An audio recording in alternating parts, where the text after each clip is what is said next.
Nous sommes dans le mois d'octobre, le mois dédié à la lutte contre le cancer. Quand on dit lutte, c'est sensibilisation, dépistage, conseil et tout ce qu'on peut y mettre, mais également les traitements. Docteur Sambiani, j'ai envie de vous poser une question. Ce que les populations se demandent le plus souvent, la question qui revient, c'est peut-on guérir du cancer? Tout de go, qu'est-ce que vous répondez? Tout d'abord, merci à vous de m'avoir accordé cette opportunité sur ce plateau. Et pour qu'on puisse discuter d'un sujet aussi parlant et aussi inquiétant quand même pour la population. Et la question toujours la plus brûlante, quand on vient en consultation, de savoir, docteur, est-ce que je peux en guérir? Je sais que la population attend vraiment une réponse claire parce que ça, c'est vraiment important pour eux. Et tout d'emblée, je veux leur dire, on peut en guérir, mais c'est sous certaines conditions.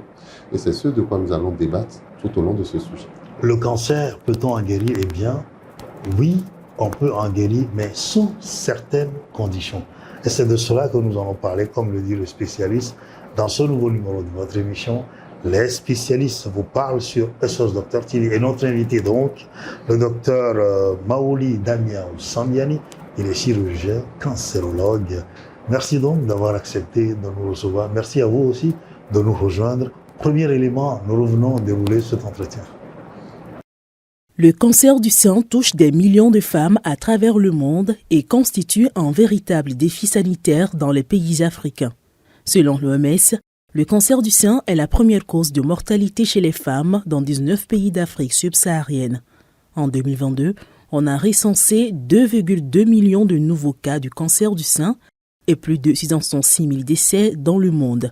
Au Togo, comme dans de nombreux pays africains, le cancer du sein est un problème de santé publique majeur. Les femmes togolaises sont souvent diagnostiquées à un stade avancé de la maladie, ce qui réduit considérablement leurs chances de survie. Cependant, il y a de l'espoir. Les progrès de la recherche ont permis d'augmenter le taux de guérison du cancer du sein. Selon la Fondation ARC, on estime aujourd'hui que l'on est capable de guérir environ 60% des cancers du sein. L'objectif est de contribuer à élever ce chiffre à 75% d'ici 2035. Pour lutter contre cette maladie, les gouvernements africains, les organisations non gouvernementales et les partenaires internationaux doivent travailler ensemble pour améliorer la prévention, le dépistage et la prise en charge du cancer du sein. Il est essentiel de garantir l'accès à un diagnostic rapide et à un traitement approprié pour prévenir les décès dus à cette maladie. Les femmes africaines doivent également être sensibilisées aux facteurs de risque et aux signes précoces du cancer du sein. L'éducation et la sensibilisation sont clés pour lutter contre cette maladie. Le cancer du sein est un défi sanitaire majeur en Afrique et au Togo, mais il y a de l'espoir. Avec la collaboration de tous, nous pouvons améliorer la prévention, le dépistage et la prise en charge de cette maladie et sauver des vies. Alors, docteur Sambiani, vous nous avez répondu à l'instant que le cancer, on peut en guérir. Et dans l'élément qui est passé, on a vu un peu la situation générale, mais avec vous, nous allons confirmer tout cela. C'est vrai que le cancer du sein, quand on en parle, le cancer en général, on dit c'est à un moment donné, on va dire une transformation cellulaire désordonnée, ou peut-être dans une certaine condition, on va parler du cancer. Mais le cancer du sein, concrètement, on parle de boules, on parle de tumeurs, on parle de tumeurs malignes, tumeurs bénignes. C'est quoi le cancer du sein? Merci pour la question. En réalité, le cancer du sein, c'est une formation tissulaire qui peut se reconstituer comme une boule, se présenter comme une masse mal organisée qui se situe dans le sein. En réalité, sa place ne devait pas être là-bas. Ouais. Et il faut d'ores et déjà dire en même temps que toutes les boules du sein ne sont pas des cancers, ouais. Mais tous les cancers se présentent sous forme d'une boule, ouais. La plupart du temps. Et donc on a une boule qui peut être un cancer, mais toutes les boules ne sont pas forcément un cancer. Exactement. Et là, pour le savoir, il faut que l'on vienne voir le spécialiste, il faut que l'on passe par certains examens avant de le déterminer. Mais pourquoi ce cancer reste-t-il aussi fréquent? Parce que l'on le dit, la première cause de mortalité chez la femme par le cancer, dit-on, comment se fait-il que c'est celui-là qui est le plus répandu? En fait, le cancer du sein reste le cancer le plus répandu parce que les facteurs de risque qui entraînent la survenue de ce cancer sont des facteurs qui s'impriment à tout individu dès sa naissance jusqu'à son décès. Ce n'est pas comme s'il y a d'autres facteurs pour lesquels on est soumis. Non, tous ces facteurs de risque, l'être humain naturellement y est soumis. Donc l'un des premiers facteurs de risque, c'est l'âge. Quelqu'un qui naît va grandir, on n'a pas le choix. Les changements hormonaux, on a l'enfance, l'adolescence, la puberté, ça c'est systématique. Le mode de vie, nous avons un mode de vie qui s'imprime à nous, sur lequel nos habitudes alimentaires également. Donc les facteurs de risque pouvant aboutir à un cancer du sein sont imprimés à toute la population. Dès qu'un enfant naît, il est soumis à ces genres de facteurs de risque. Donc ce qui fait que le cancer du sein reste l'un des premiers facteurs, et l'un des premiers cancers plutôt, les plus retrouvés dans la population. Alors, dans la population, vous avez dit l'enfant. L'enfant, c'est à la fois le jeune garçon, la jeune fille, l'enfant, fille, garçon. Et donc, c'est une question aussi que les gens se posent souvent. Si les hommes peuvent faire un cancer du sein, on lève l'équivoque tout de suite avant de venir. Très belle question. Je vous en conjure, les hommes font le cancer du sein. Et c'est encore plus dangereux chez l'homme que chez la femme, parce que la femme a un gros volume mammaire. Chez l'homme, le volume mammaire est vraiment rudimentaire. Ce qui fait que dès que la maladie survient, tout de suite, les tissus tout autour sont envahis. Et la progression vers les organes de voisinage sont beaucoup plus rapidement observés chez l'homme que chez la femme, ce qui rend le cancer du sein beaucoup plus dangereux chez l'homme que chez la femme. Et donc, quand le mois d'octobre arrive comme ça, on fait focus sur la femme, on devrait donc dire que tout le monde est plus que jamais concerné. Oui, exactement. Tout le monde est plus que jamais concerné. Alors toi, homme, toi, jeune garçon qui nous regarde en ce moment, sache que le cancer du sein te concerne aussi. Alors, docteur Sambiani, il y a l'autre préoccupation qui est là, c'est que vous dites que les facteurs que vous nous avez énumérés tout à l'heure, l'âge, les habitudes alimentaires, les changements hormonaux qui s'impriment à tous les individus, est-ce que c'est cela qui explique cette augmentation de ce cancer parce que les nombres croissent? Ou alors c'est parce qu'aujourd'hui, on a tellement sensibilisé que les gens se débusquent, ce qui fait que le nombre augmente. En fait, le nombre de cancers du sein dans la population africaine et principalement au Togo, je vous dis d'ores et déjà, même si vous pensez que le nombre augmente, elle est vraiment sous-estimée. Parce que en Afrique subsaharienne principalement, nous avons les plus faibles taux d'incidence, mais nous avons les forts taux de mortalité, parce que les gens ne se débusquent pas tôt. Sinon, dans une bonne réalité, et que quand le programme national de cancer est mis en place pour avoir un dépistage de masse, vous verrez que vous aurez beaucoup plus de cas de cancer dépistés en ce moment très tôt, et vous aurez beaucoup de cas de guérison avec un fort taux de décès. Parce que les cancers sont vus très tôt en ce moment. Mais dans nos conditions, puisque le malade doit être symptomatique, c'est-à-dire présenter des signes inquiétants avant d'arriver à l'hôpital, ils viennent d'abord un peu plus tardivement, ce qui fait que nous n'avons pas tous les cas de cancer révélés. Et tous les cas ne passent pas forcément par l'hôpital parce qu'ils vont choisir des médecines alternatives, d'autres choses, avant de... Donc, nous n'avons pas le répertoire complet de tous ces cas. Alors, donc, ce que vous dites clairement, c'est que effectivement, on va avoir de plus en plus de cancers parce que les gens sont sensibilisés. Ils s'amènent à l'hôpital et donc on fait des dépistages. Le nombre sera là. Il va y avoir à un moment donné des guérisons parce que précocement, les gens se sont fait dépister. Mais en même temps, c'est que certains qui traînent encore vont venir au moment où les signes sont là. Et en ce moment déjà, c'est que le cancer est à un stade avancé, comme vous dites souvent. Et donc la prise en charge va être beaucoup plus compliquée. Et ce nombre-là aussi va s'ajouter à tout ce lot. Et donc on aura des chiffres qui vont augmenter. Mais dans le même temps, également, vous dites que les chiffres que nous avons aujourd'hui, ce sont des chiffres sous-estimés. Ça veut dire qu'en fait, vous l'avez dit, il n'y a pas d'études à proprement parler, qui se mènent, qui s'actualisent pour qu'on puisse dire on a des études réelles aujourd'hui établies. Oui, en fait, c'est quand même un peu difficile d'avoir le nombre réel aujourd'hui, même si le registre du cancer aujourd'hui fonctionne. C'est maintenant que nous passons aux enregistrements, nous n'avons pas le nombre exact. Donc il faut encore un peu de temps, on n'a pas de recul. Et avec le recul. Et en deuxième lieu, organiser ce qu'on appelle les dépistages de masse et vulgariser l'enregistrement de tous les cas de cancer. C'est-à-dire, je peux donner un exemple palpable. quand on était dans un pays en Afrique subsaharienne, dans leur registre de cancer, ils ont permis à tous les médecins qui touchent au cancer de venir se faire enregistrer, d'avoir un code, et quand vous consultez un patient pour la première fois, vous intégrez ça en ligne et vous le laissez. Même si le patient revient voir un autre médecin, qui l'intègre encore, le mécanisme, même si tu l'enregistres, il marque doublon, et on actualise les données, mais on ne compte pas le patient deux fois. C'est ça.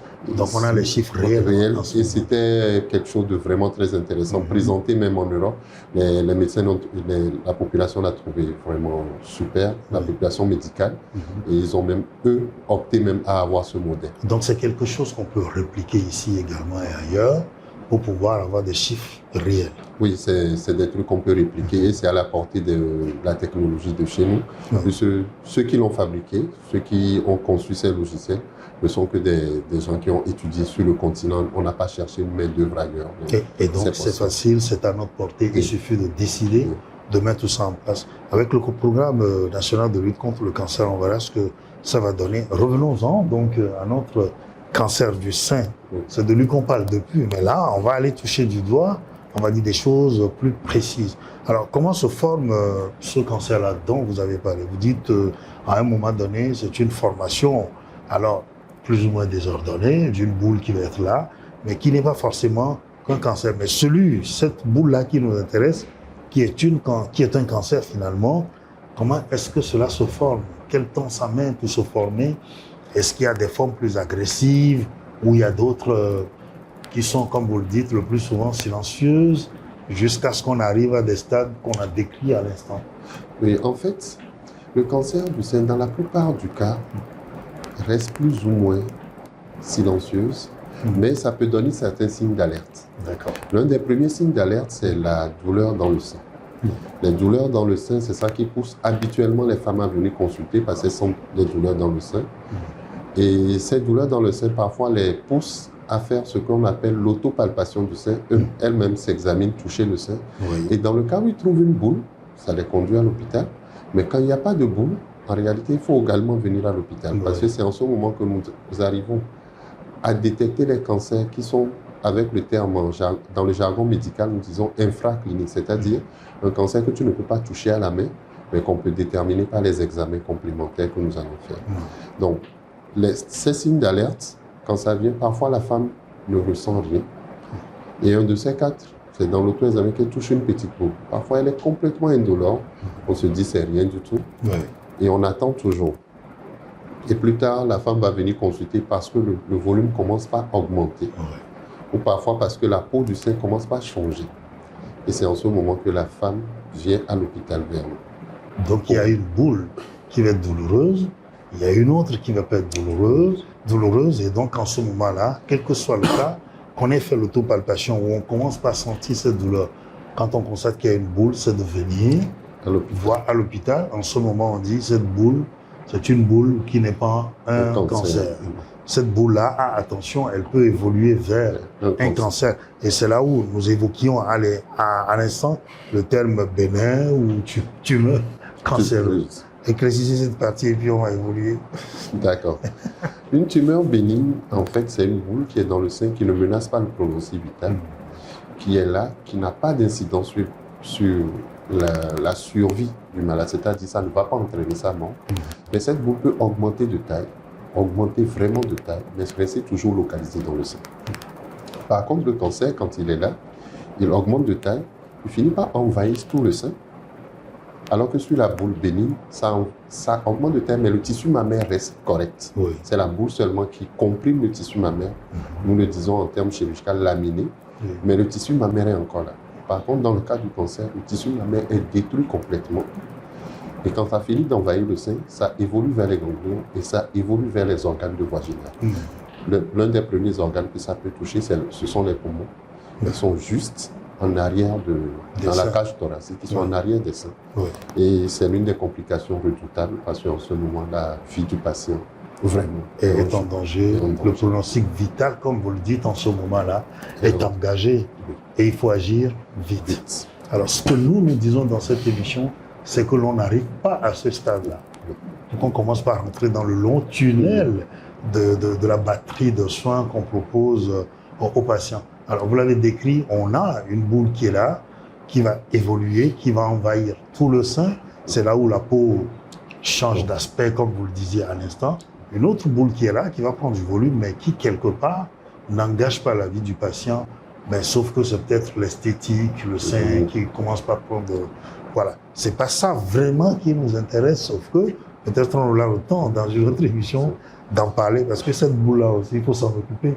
Oui, exactement. Il faut vraiment s'en occuper parce que cette boule n'est pas à sa place. Ouais. Il faut vraiment s'en occuper, donner vraiment les meilleures chances d'esthétique et de tout. Voilà. Ce sont des pathologies qu'on prend. Ces boules sont prises en charge très simplement. D'accord. Et nous conseillons quand même aux femmes de venir tôt à l'hôpital pour restaurer leur air. D'accord. Dans un prochain numéro, on reviendra vous voir pour parler de cette boule donc bénigne là qu'on peut avoir dans les seins. Alors vous avez évoqué à l'instant l'autopalpation. C'est vrai que on a fait une émission précédente, dans le numéro précédent, on a vu comment cet examen se fait.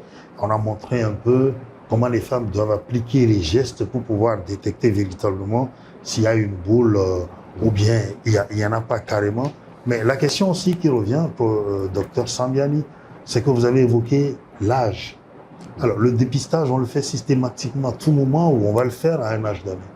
En fait, pour le dépistage, on en vient, dans la plupart du cas, à venir le personnaliser par rapport à la patiente. Oui. Parce que, en fonction de l'histoire de la naturelle, de la famille et de l'existence du cancer ou pas, on se met à faire des dépistages beaucoup plus tôt chez certains types de patients. Oui. Mais d'ordre général, le dépistage se fait après...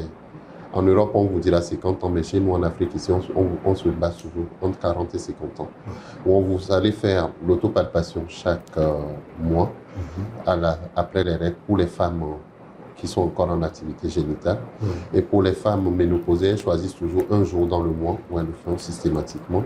Et en plus de cet examen, d'auto-examen du sein, on fait ce qu'on appelle une échomammographie. C'est un examen radiologique qui permet de déterminer les boules non perceptibles même au doigt, aussi bien pour la patiente que pour le chirurgien ou le cancérologue, mais que ces explorations permettent de détecter, ce qui nous permet de savoir qu'il y a un élément pour lequel nous allons agir pour savoir cette boule ou cette architecture qui n'est pas normale, elle relève de quoi. Et cet examen que nous faisons va s'associer à un prélèvement que nous appelons une biopsie, qu'on va aller analyser au microscope pour déterminer si la lésion est cancéreuse ou non. Alors, vous nous avez dit à l'instant qu'on peut guérir du cancer. Oui. Sauf que il y a des conditions. Venons-en en fait. Comment est-ce que une femme à qui on a détecté un cancer peut-elle en guérir? Est-ce que cela dépend du moment où on l'a détecté? Ou alors, peut-être l'âge ou l'état de la boule qu'on a identifiée, ou alors peut-être l'état général de la patiente qui nous permet de dire qu'elle peut en guérir. Je veux juste savoir les conditions. Ok. Ces conditions sont en fait liées à quelques éléments. Ouais. L'un des premiers éléments pour pouvoir guérir d'un cancer du sein, c'est que la détection se fasse très précocement. Ouais. Un cancer qui mesure à peine 1 cm, on en guérit plus facilement qu'un cancer qui mesure 20 à 30 cm. Ouais. Il en va de soi que sur ce type de cancer, qui est de très petite taille, vu tôt quand il est unique, nous avons des propositions de traitement. Le traitement aussi, le deuxième facteur, c'est de pouvoir respecter toutes les étapes du traitement. Faire la chirurgie quand il le faut, faire la chimiothérapie quand il le faut, faire la radiothérapie quand il le faut. Tous ces types de traitements ont des indications, mais en matière de cancer du sein, on ne peut jamais occulter la chirurgie. La chirurgie reste quand même une pierre angulaire dans la réussite du traitement. Mais ces trois traitements sont complémentaires. En fonction de la lésion, le traitement qui va être prioritaire sera déterminé par rapport à ce que le patient nous présente. Et en troisième lieu, un cancer vu tôt qui n'est pas métastatique. On peut en guérir. Donc, pour pouvoir guérir d'un cancer du sein, il faut le voir très tôt, que le cancer ne soit pas métastatique et qu'on respecte toutes les étapes du traitement qu'il faut. Et toutes ces étapes, on les accorde à l'ONU facilement parce que nous avons les moyens de pouvoir donner ce traitement. Et donc, aujourd'hui, sur place, c'est qu'on a du personnel? Oui. on a également les moyens techniques pour pouvoir aider les patients, et même voire technologiques. Oui, nous avons la chirurgie qui est en place, Oui. la chimiothérapie est mise en place parce qu'on a des oncologues médicaux. Oui. On a un centre de radiothérapie qui nous permet quand même de faire. Et d'ores et déjà, je pourrais dire aux femmes, lorsque les moyens le permettent, quand vous avez un cancer qu'on voit très tôt et vous passez nous voir, nous pouvons vous proposer une chirurgie de cancer. C'est-à-dire, on n'enlève pas tout le sein, on n'enlève que la zone dans laquelle le cancer se situe. Et nous pouvons préserver l'esthétique. Même pour les seins que nous serons obligés d'enlever, nous avons encore d'autres alternatives à leur proposer pour pouvoir permettre une réinsertion sociale. Je pense que le sujet va en débattre plus tard. Oui, c'est vrai qu'on aura l'occasion d'en parler parce que le traitement va être donc un autre aspect à aborder et on a autant à dire qu'on est en train de dire sur cette question qui nous est posée, à savoir si on peut guérir ou pas du cancer. Vous dites qu'on peut en guérir et cela dépend de 3 conditions. La condition qu'on ait vu la femme très tôt, à condition que ce cancer-là ne soit pas déjà disséminé dans tout le corps. Vous parlez donc de cancer métastique, ok. Et donc, de l'autre aspect, c'est que les 3 étapes donc, du traitement, sinon toutes les étapes. Et là, vous dites qu'il y a toute une batterie de soins, mais le plus souvent, le problème auquel l'on est confronté, c'est cette question de précocité, c'est le fait que l'on soit vu très tôt. Alors, c'est quoi qui fait le problème que les femmes ne viennent pas tôt? En fait, ce qui fait le problème, il y a... Sinon, les sujets, parce qu'on a dit qu'il y a les hommes aussi qui font du cancer du sein. Oui. En fait, il y a d'une part l'ignorance de savoir que la maladie pour laquelle qui se présente, la boule qui est dans le sein, peut poser un problème. Parce que nous avons des dames qui nous disent on a la boule là dans le sein depuis 10 ans, depuis 15 ans, on ne savait pas qu'il fallait venir. Il y a l'ignorance. Il y a aussi le dépistage qui n'est pas poussé. Le dépistage n'est pas systématique, n'est pas poussé parce que d'après les sensibilisations, c'est les femmes qui viennent volontairement. Donc on n'a pas de campagne nationale de grande envergure pour offrir vraiment des dépistages gratuits aux femmes. Et tout cela aussi peut s'ajouter le manque de moyens financiers parce que les patients se disent si je vais à l'hôpital, qu'on me détecte quelque chose, il va falloir prendre en charge, payer les soins. Donc il y a tout ça là qui rentre en jeu. Et pour nous, déjà, c'est quand même un très grand frein. C'est vrai que c'est un sujet réel de préoccupation, même majeur, qu'on va dire. Et donc, la crainte que si on découvre mon cancer, que je ne puisse pas avoir les moyens donc, de me payer les soins, on est à la maison. Mais le mieux, c'est de venir. Oui, idéalement, le mieux, c'est de venir. Parce que parfois, on imagine quelque chose et ce n'est pas réellement ça. La meilleure façon de savoir si on peut se faire soigner, c'est de venir voir le spécialiste qui va voir votre état par rapport à votre cancer, ce qu'on détermine pour savoir ce qu'il faut faire pour vous. Et vous aurez en ce moment une estimation claire et détaillée et les moyens qui seront mis à vos dispositions. Oui, c'est vrai que quand on parle de moyens, il y a tellement d'indigence au point où même la consultation pour cela payer, c'est difficile. Vivement que, cette assurance maladie universelle puisse s'étendre et permettre aux gens de pouvoir bénéficier au moins de cet accompagnement-là. Oui, vous vouliez dire quelque chose à propos? Oui, par rapport à l'assurance maladie universelle, nous espérons tous que cela va être vraiment étendu. Tout porte à croire aujourd'hui, 23 octobre, je crois qu'il y a un lancement de l'AMU, l'assurance maladie universelle pour les artisans. Nous espérons qu'ils vont pouvoir proposer des taux de paiement un peu plus réduits pour permettre à nos artisans, nos femmes, nos ménagères de pouvoir faire cette cotisation. Une chose est de mettre en place cette assurance, une chose est quand même de s'assurer qu'elle puisse servir. Si on met en place cette assurance et le taux de participation qu'on demande est très élevé pour la population, force est de constater qu'ils ne pourront pas suivre. Alors, donc nous espérons que cela va avoir un grand impact sur la prise en charge de nos patients. Alors ça, c'est un appel que vous lancez comme ça, mais en même temps, c'est vrai, on aura le temps, je l'ai dit, de parler du traitement. Que devient une femme après le traitement? Le traitement, quand il est fait, c'est dans quelles conditions? Vous l'avez dit, on a 3 conditions à remplir. On a rappelé qu'on soit vu tôt et que ce cancer ne soit pas disséminé dans le corps et respecter toutes les étapes. Ça aussi, c'est une autre paire de manches pour les femmes. On est en train de finir cette émission comme ça. Docteur Sambiani, si aujourd'hui vous aviez un message fort à lancer à l'occasion justement de Octobre Rose, que diriez-vous à ceux qui nous regardent? Alors, je dirais quand même à ceux qui nous regardent, et je vais insister là-dessus, n'ayez pas peur de faire le dépistage. Parce qu'un cancer vu très tôt réduit inconsidérablement les moyens pour la prise en charge, même si elles doivent être faites. Cette prise en charge n'est pas peut-être la plus facile à supporter, mais en ce moment, j'ai l'habitude de dire ceci, quand je vois une patiente avec un cancer d'une taille de 1 cm, je me clame de lui dire, madame, vous suivez mes consignes, je vais vous guérir. Quand la patiente veut parler, je dis, je mesure bien mes mots, je vais vous guérir. Parce que ça fait quand même une grande fierté de dire à une patiente que je vais vous guérir d'un cancer, plutôt que de dire, on va vous soigner et on va voir ce que l'avenir nous réserve.